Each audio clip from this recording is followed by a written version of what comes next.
السلام علیکم فرینڈز، میں ہوں محمد طارق اور آپ دیکھ رہے ہیں میرا channel new innovation T V. Friends, آج میں آپ کو جس ویڈیو کے بارے میں بتانے والا ہوں وہ ہے ڈرامہ ارطغرل غازی۔ فرینڈز، یکم رمضان مبارک سے پاکستان کے نیشنل ٹی وی یعنی پی ٹی وی پر دنیا بھر میں مشہور ڈرامہ سیریل ارطغرل غازی کو اردو میں ڈب کر کے دیکھا جا رہا ہے۔ یہ پورا ڈرامہ سیریل حقیقت پر مبنی جو مسلمانوں کے شاندار ماضی، ان کے اتحاد کی طاقت، ان کے خلافت عثمانیہ کو عطا کیے گئے نیک، بہادر، ذہین، جنگجو اور نڈر حکمران کی تاریخ کے حقائق کے ساتھ ایسے خوبصورت انداز کے اندر پیش کر رہا ہے کہ مسلمانوں کو ان کا سنہرا ماضی ایک بار پھر یاد کروایا جائے، جو کہ ہالی ووڈ اور بالی ووڈ کے فکشنل فرضی اور فحش موویز اور ڈرامہ سیریل کے ذریعے کئی دہائیوں سے مسلمانوں کے برین واش کرنے کے لیے بنتی چلی آ رہی ہیں، اور ہم لوگ خود انہیں پیسہ دے کر دیکھ رہے تھے۔ فرینڈز، ارطغرل غازی ڈرامہ دسمبر 10، 2014 کے اندر ترکی میں پہلی بار ریلیز ہوا، اور دیکھتے دیکھتے اس کی مقبولیت اس قدر بڑھ گئی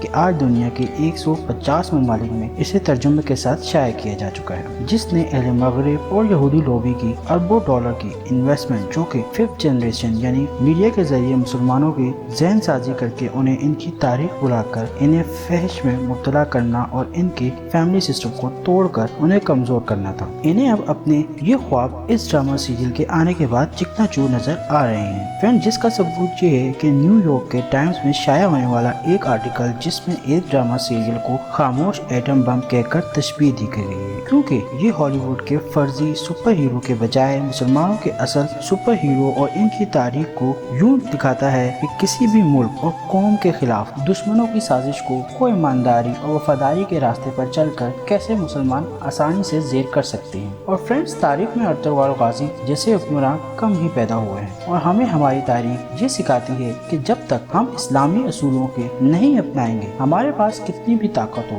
اور ہم جتنے بھی وسائل جمع کر لیں، سب کے سب بیکار ہے، کیونکہ جنگ سے ہتھیاروں کے بجائے اصولوں اور حوصلوں سے جیتی جاتی ہے۔ آج ہم مسلمان دنیا پر وہ عروج اس لیے حاصل نہیں کر پا رہے کیونکہ ہم مجموعی طور پر اسلامی نظام سے محروم ہیں۔ اور فرینڈز، اس وقت پوری امت مسلمہ پر یہ فرض ہے کہ اپنی استطاعت کے مطابق اسلامی نظام کے نفاذ کی کوشش کرے، آپس میں اتحاد قائم کرے، اللہ تعالیٰ مسلمانوں پر اپنا رحم کرے، آمین۔ فرینڈز، اگر آپ کو یہ میری ویڈیو پسند آئی ہے تو اسے لائک کریں اور اپنے فرینڈز کے ساتھ شیئر کریں، اور میرے چینل کو سبسکرائب کر دیں تاکہ میری آنے والی ویڈیو آپ تک پہنچ سکے۔ تو ملتے ہیں کسی نیکسٹ ویڈیو کے ساتھ۔ اللہ حافظ۔